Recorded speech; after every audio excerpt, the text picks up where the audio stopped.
राम राम. राम राम मंत्रीजी. मोठा छोटा ट्रॅक्टर आहे भाऊ. तण काढणे, कोळपणी करणे सर्व हो. होतं. आता एक चांगली बातमी आहे. हा हा सांगा. शेती उपकरणांवर जीएसटी लागू होत होती, ती 18 वरून 12% आली आहे. आता त्याची किंमत 5% कमी झाली आहे. म्हणजे किती होते? 25,000 रुपये कमी होतील. हे पण स्वस्त होईल आणि शेतकऱ्यांसाठी अधिक फायदेशीर ठरेल. राम राम. या चला.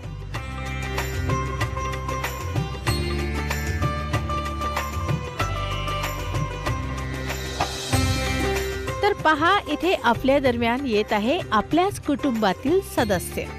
हो, जेव्हा आपल्या माननीय मुख्यमंत्र्यांची ओळख करून दिली जात आहे, त्यांची ओळख मंत्री म्हणून नाही तर कुटुंबातील सदस्य म्हणून करून दिली जाते. आम्ही नेहमीच त्यांची तुम्हाला ओळख करून देतो आणि ते नेहमी म्हणतात की ते या भूमीचे संतान आहेत, ते शेतकऱ्यांचे भाऊ आहेत, मित्र आहेत, कोणाचे मामा आणि कोणाचे काका. सहसा जेव्हा जेव्हा प्रमुख पाहुणे येतात तेव्हा त्यांचे स्वागत फुलांनी केले जाते. पण आमच्या मंत्र्यांनी एक नवीन परंपरा सुरू केली आहे, जिथे ते स्वतः शेतकऱ्यांचे फुलांनी स्वागत करतात. आमच्या सोबत व्यासपीठावर आले आहेत आमचे कृषी आणि शेतकरी कल्याण मंत्री. नमस्कार, स्वागत आहे आपले कृषी चौपाल मध्ये. मी आहे अंजू सिंग. स्वागत तर शेतकऱ्यांचे आहे. अगदी, स्वागत तर शेतकऱ्यांचे, तर भात उत्पादक शेतकऱ्यांसाठी टाळ्या. तर जसे की मंत्रीजी म्हणाले, शेतकऱ्यांचे स्वागत आहे. शेतकरी मला सांगत होते की मंत्री आमचेच आहेत. आम्ही त्यांच्याशी थेट बोलू आणि आमचे मंत्री देखील असे सांगतात की शेतकरी आमचेच आहेत. ते बोलण्यापेक्षा शेतकऱ्यांचे जास्त ऐकणे पसंत करतात. तर मी असेच करते की आपली आजची जी कृषी चौपाल आहे ती मी मंत्र्यांच्या सुपूर्द करते आणि इथे शेतकरी सरळ आपले प्रश्न मंत्रीजींना स्वतः विचारतील. नमस्कार. जीएसटीच्या कपातीचा ट्रॅक्टर आणि कृषी उपकरणांच्या किमतीवर काय परिणाम होईल? मी आपले आणि येथे उपस्थित असलेल्या सर्व शेतकरी बंधू आणि भगिनींचे मनापासून स्वागत करतो आणि आपले अभिनंदन करतो. शेती भारतीय अर्थव्यवस्थेचा कणा आहे आणि शेतकरी त्यांचा आत्मा आहे. शेतकरी म्हणजे अन्नदाता आणि अन्न देतो जीवन. शेतकरी म्हणजे जीवनदाता. आणि म्हणून मी काही मंत्री नाहीये आपल्यासाठी. तुम्ही अन्नदाता आहात आणि तुमची सेवा करणे म्हणजे माझ्यासाठी देवाची पूजा करण्यासारखे आहे, कारण तुम्ही लोकांना आणि देशाला जीवन देता. मी तर नोकर आहे तुमचा. मॅडम, आम्हाला पाहुणे म्हणू नका. क्षमा असावी सर, चूक झाली. आम्ही तुम्हाला मामाच बोलवू का? काय म्हणता शेतकरी? आम्ही तर याच कुटुंबातील सदस्य आहोत. हो. आणि मी आयुष्यात सर्वात आनंदी, माझ्यासाठी आनंदाचा एक क्षण म्हणजे जेव्हा मी शेतकऱ्यांमध्ये असतो, त्यांच्यासोबत असतो आणि त्यांच्याबरोबर जर मी शेतात असतो तर आनंद अनेक पटीने वाढून जातो. माझ्या प्रिय शेतकरी बंधूंनो, उत्पादन वाढवण्यासाठी आज शेतीचे यांत्रिकीकरण पण खूप जरुरी आहे.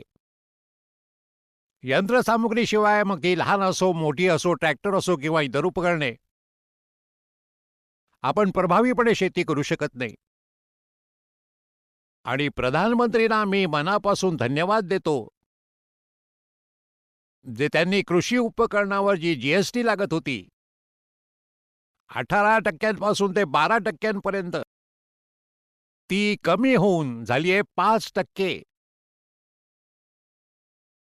आणि याचा फायदा काय होईल? आता शेतकरी विचार करतील 12%, 5%, 18%. त्यांना हे समजत नसेल तर त्यांना थेट सांगा की फायदा काय आहे. मी तेच सांगू इच्छितो.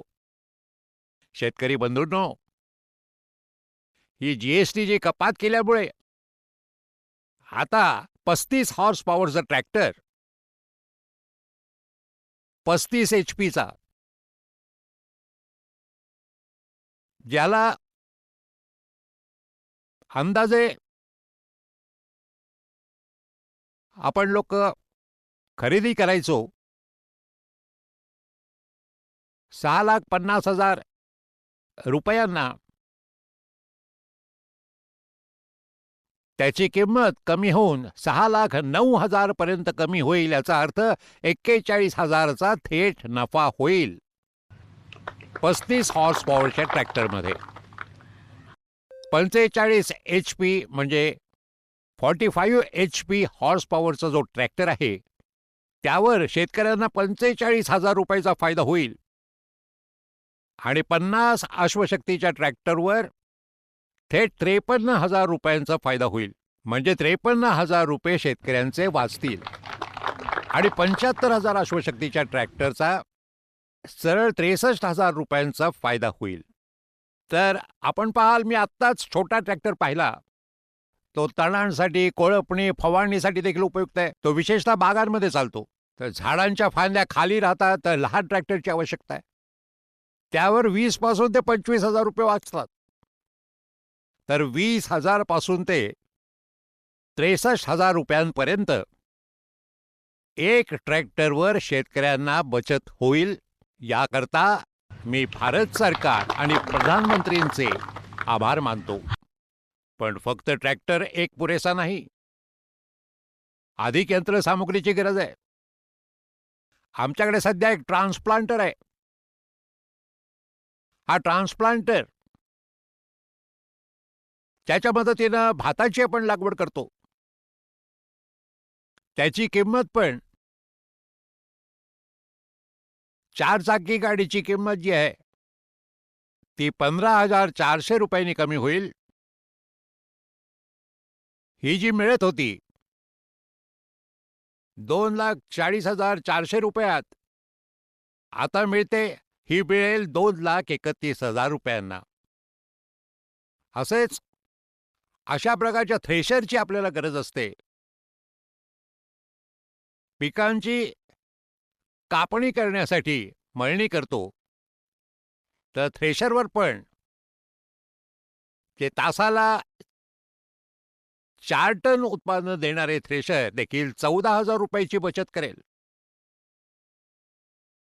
पॉवर विडर जे तण काढण्यासाठी वापरले जाते, सरासरी 5,495 ची बचत होईल.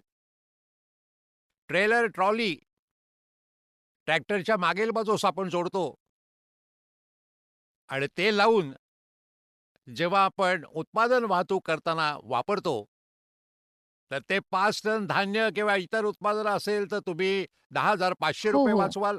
पेरणीसाठी वापरला जाणारा बियाणे, खत, आळवणी स्वस्त आहे. ते स्वस्त आहे, पण त्यावरही तुम्हाला सरासरी 3,220 वाचवू शकाल. हार्वेस्टर कंबाईन हे खूपच आवश्यक आहे, कारण की त्याशिवाय शेती आजकाल आपण शेती नाही करू शकत. 4,375 रुपयाची त्यात बचत होईल. पेंड्यांची किंमत भुशाचे 21,875 हो. रुपये. सुपर सीडर 16,875 रुपये. हॅपी सीडर गव्हासाठी 10,625 रुपये. रोटावेटर जे नांगरण्यासाठी कामी येते 7,812 रुपये. हो हो. आणि बेलर स्क्वेअर जो गाठी बांधत हलणारे, जे गाठी बांधत चालतं, यावर पण 93,750 रुपये. आणि मल्चर 11,562 रुपये. आणि न्यूमॅटिक प्लांट जे अचूक शेतीसाठी वापरली जातात 32,812 रुपये. यात काही गोष्टींचा मी उल्लेख केला आहे, ज्यांच्या किमती यंत्राची कमी होईल, ज्यामुळे शेतकऱ्यांचा फायदा होईल. आणि त्याचबरोबर ठिबक आणि स्प्रिंकलरची आपल्याला आवश्यकता पडते. ड्रिप आणि स्प्रिंकलरवर आपण पाहाल, ॲव्हरेज एका एकरमध्ये जो आपण लावतो त्यावर 5,250 रुपयाची बचत होईल.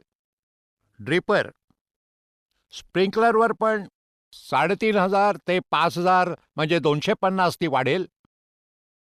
जे आपण स्प्रेअर आणतो, छोटे छोटे असतात ते खरं तर, ते पण बॅटरीवर चालणारे असतात.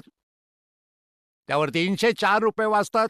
कापणी यंत्र म्हणजे उभ्या कन्व्हेअर रीपर सारख्या या यंत्रांवर पण सुमारे 9,500 रुपये वाचतात. मी तुम्हाला सांगितलं की कित्येक प्रकारच्या मशीन आहेत ज्या आपल्या कामी येतात. त्यांच्यावर पण जीएसटी कमी केल्याने परिणाम होईल आणि आपल्याला या वस्तू स्वस्त मिळतील. स्वस्त मिळतील तर शेतकऱ्यांच्या आवाक्यात असतील, त्या सहज उपलब्ध होतील. आणि जर कोणी मशीन भाड्यानं घेतली तर भाडं कमी होईल. आम्ही हे करण्याचा प्रयत्न देखील करू. तर एकूण म्हणाल तर याचा फायदा आपल्या शेतकरी बंधू आणि भगिनींना याचा फायदा मिळेल. आणि यासाठी मी शेतकरी बंधू भगिनींचे अभिनंदन करतो, जे सेंद्रिय शेती करणारे शेतकरी आहेत. सेंद्रिय पोषक तत्वांच्या किमतीही कमी होतील, ज्यामुळे सेंद्रिय शेती आणि नैसर्गिक शेती सोपी होईल. तुम्हा सर्वांचे खूप खूप अभिनंदन. माननीय मंत्री महोदय, माझे तुमच्यासाठी एक प्रश्न आहे. एका तरुण शेतकऱ्याला गावात राहून शेती करायची आहे. भरपाई किंवा जीएसटी कमी केल्याचा त्याला काय फायदा होईल? मला एक निवेदन करायचे आहे. शेतकरी शेतीमध्ये कठोर परिश्रम करतो, दिवस रात्र आणि रक्ताचं पाणी करतो. आणि शेती फायदेशीर व्हावी याची शेतकऱ्यांना गरज आहे. आणि यासाठी पंतप्रधान श्री नरेंद्र मोदीजींनी 6 कलमी धोरण तयार केले आहे. आम्ही कृषी विभागाने उत्पादन वाढले पाहिजे, म्हणजे पर हेक्टर उत्पादन कसे वाढेल. क्रमांक 2, उत्पादन खर्च कमी असला पाहिजे. उत्पादन वाढले आणि खर्चात लक्षणीय वाढ झाली तर नफा होईल का? नाही. उत्पादन वाढले पाहिजे, खर्च कमी झाला पाहिजे, किमती वाजवी असाव्यात आणि कोणत्याही नुकसानाची भरपाई केली पाहिजे, जसं अलीकडे पुरामध्ये झाले नुकसान. आणि शेतीचे विविधीकरण म्हणजे वेगवेगळ्या प्रकारची शेती एकच पीक अनेकदा शेतांचा नाश करू शकते. आणि त्याचबरोबर नैसर्गिक शेती आणि सेंद्रिय शेती यासारख्या गोष्टी देखील. आता जीएसटी कमी झाली आहे, त्यामुळे उत्पादनाचा खर्च कमी होईल. आणि दुसरी गोष्ट म्हणजे जेव्हा शेती यंत्रांनी केली जाते तेव्हा उत्पादन वाढते, त्यामुळे खर्च कमी होतो. वाढलेले उत्पादन म्हणजे शेतकऱ्यांसाठी वाढलेला नफा. नफा वाढेल आणि याचा त्याच्या जीवनावर लक्षणीय सकारात्मक परिणाम होईल. म्हणूनच शेती करणाऱ्या शेतकऱ्यांसाठी जीएसटीची घटना निसंशयपणे फायदा वाढवणारा आणि नफा वाढवणारा सिद्ध होईल. प्रत्येक शेतकऱ्याला तंत्रज्ञानाची उपलब्धता हवी आहे आणि जीएसटी नेमके हेच साध्य करण्याचा प्रयत्न करत आहे.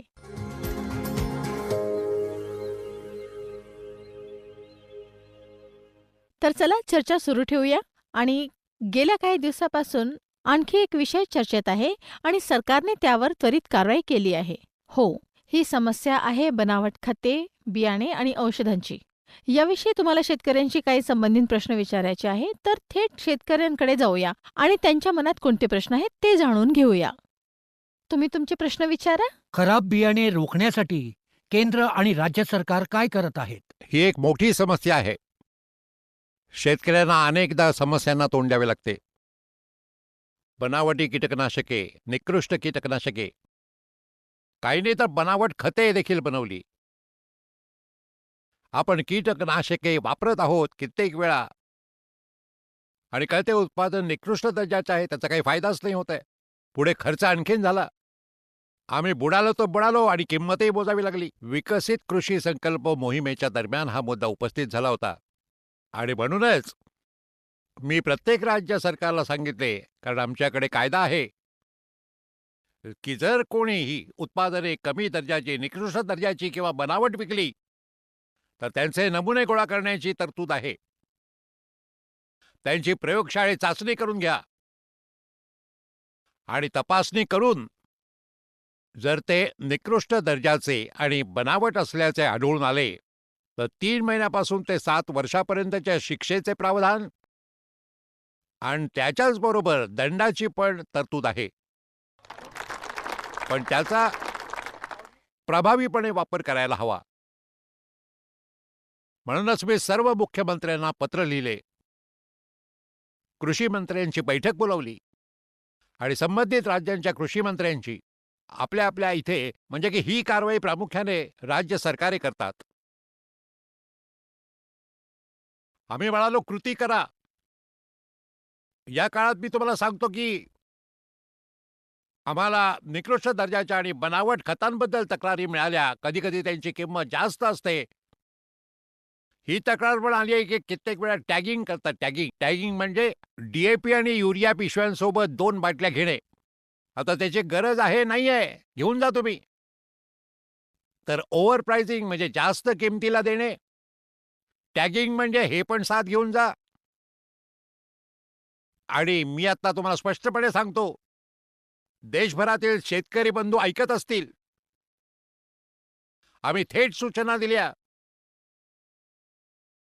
की कोणतेही टॅगिंग नाही होणार. शेतकऱ्याची इच्छा असेल तर तो घेईल आणि तुमची इच्छा नसेल तर कोणत्याही परिस्थितीत देणार नाही. तुम्हाला सक्ती करता येणार नाही. आणि शेतकरी बंधूंनो, असं जर कुठे असेल, आपण शेतकरी कॉल सेंटरला अशा वेळी तक्रार करा. कॉल सेंटरचा नंबर मी एकदा आपल्याला सांगतोय, किसान कॉल सेंटर.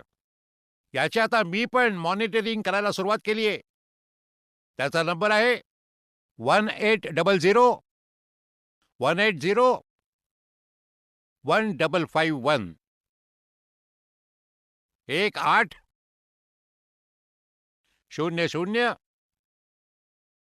18 0 1551. सगळ्यांनी नोट करा आणि सगळ्यांना नोट करून द्या. हे शेतकरी कॉल सेंटर आहे आणि मी दर आठवड्याला प्राप्त झालेल्या तक्रारींचा आढावा घेईन. मी कोणताही सोडणार नाही. दर आठवड्याला मी ओळखल्या गेलेल्या तक्रारींच्या विचारपूस करीन की या तक्रारीचे काय झाले. आणि कधी-कधी फोन लावून पण विचारेन की रामलाल, तुमची तक्रार आलीये, काही झाले का? आणि खूप सावधगिरीची गरज आहे भैया. आणि यावर तक्रारी आल्या म्हणजे जसं आत्ता यावेळी आमच्याकडे खताबद्दल तक्रारी आल्या. जवळजवळ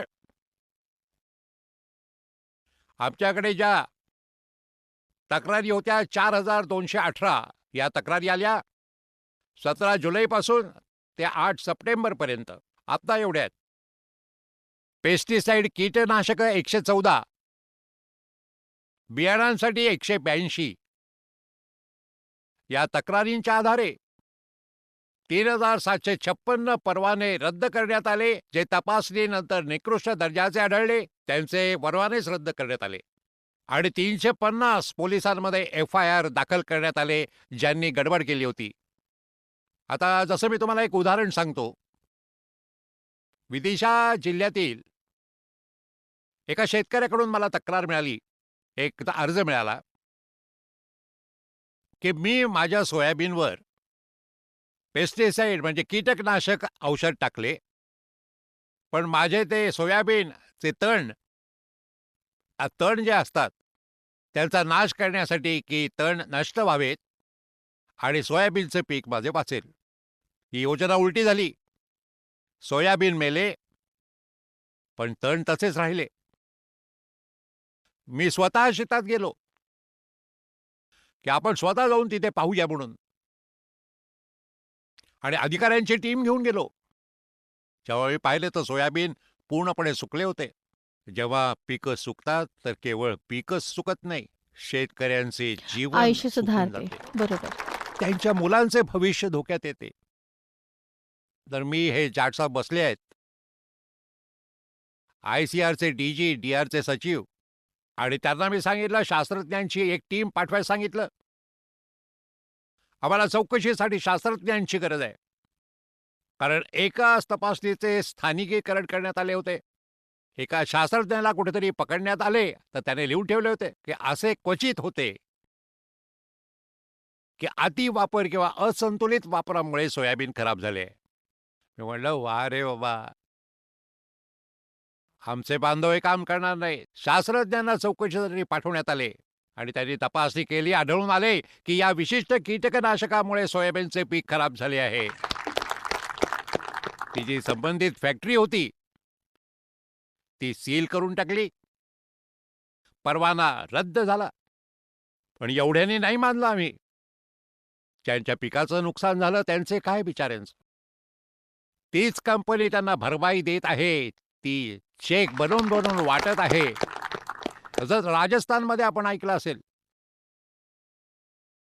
बनावट खतामध्ये असं आढळलं की दगडं दळून तेच भरले त्याच्यामध्ये. दगड दळणं म्हणजे त्यात खूप काम असतं. मकराणा, संगमरवर काय काय दगड आहेत. विविध दगडांच्या पावडरनं भरलेले आहे म्हणे. तो पण पकडला गेला. पळून जात होता. FIR सील करणे आणि कारवाई चालू. आणि मी प्रत्येक राज्याच्या सरकारला सांगत आहे, शेतकऱ्यांना निकृष्ट दर्जाची बियाणे, निकृष्ट पेस्टिसाइड किंवा खताच्या नावाखाली काही भयानक फसवणूक जर असं कोणी केले तर तो पाप करतोय. तर आम्ही असे पाप आणि गुन्हे करणाऱ्यांना सोडणार नाही. सोडणार नाही कोणत्या किमतीमध्ये. आणखीन एक मी तुम्हाला एक सूचना देऊ इच्छितो की सध्याचा जो कायदा आहे थोडा शिथिल असा आहे. त्यामध्ये गंभीर कारवाई नाही होत आहे. 1000 किंवा 500चा दंड पुरेसा असेल का मला सांगा. आणि ते आता असा कायदा प्रस्तावित करत आहेत ज्यामध्ये मोठ्या प्रमाणात दंड आकारला जाईल की त्याचे प्रस्तावित स्वरूप कमी केले पाहिजे. म्हणजे कायदा आणखीन कडक होईल. म्हणजे शेतकऱ्यांची फसवणूक होऊ नये, धोका होऊ नये. शेतकरी बंधूंनो, मी तुम्हाला खात्री देतो, बनावट कीटकनाशके किंवा निकृष्ट बियाणांचा व्यवहार करणाऱ्यांवर आम्ही कठोर कारवाई करू. आणि तुमच्याकडे हो. किसान कॉल सेंटर तुमच्याकडे आहे. जिथे पण अशी घटना होईल तिथे कृपया त्या कॉल सेंटरला कळवा. आम्ही हो. राज्य सरकारलाही सांगू आणि आम्ही टीम पाठवू. जरी केंद्र सरकारकडे एक लहान टीम आहे, टीम लहान आहे, राज्य सरकारने प्रामुख्याने काम करायचे. आम्ही राज्य सरकारलाही सांगू आणि इथूनही एक टीम पाठवू. माझा प्रश्न असा आहे, एखाद्या शेतकऱ्यांनी जमिनीवर कोणत्याही तुकड्यासाठी कीटकनाशक खरेदी करण्यासाठी जाताना कोणती खबरदारी घेतली पाहिजे? माझ्या भगिनी, आपण खूप चांगला प्रश्न विचारलाय. कारण कित्येक वेळा आपण कुठूनही कीटकनाशक खरेदी करतो किंवा बियाणे खते खरेदी करतो.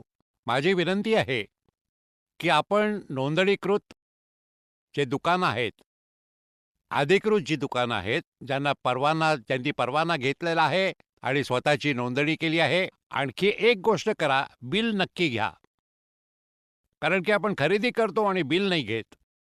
आपल्याकडे काही पुरावाच राहत नाही की आपण या दुकानातून खरेदी केले आणि नंतर तो हात वर करतो. एकतर अधिकृत नोंदणीकृत दुकानातूनच खरेदी करा आणि दुसरं म्हणजे बिल जरूर घ्या. म्हणजे तपासणीनंतर ते निकृष्ट निघाले तर ज्याच्याकडून घेतले होते त्या व्यक्तीला पकडता येईल. शेतकऱ्यांनी ही खबरदारी नक्कीच घ्यावी.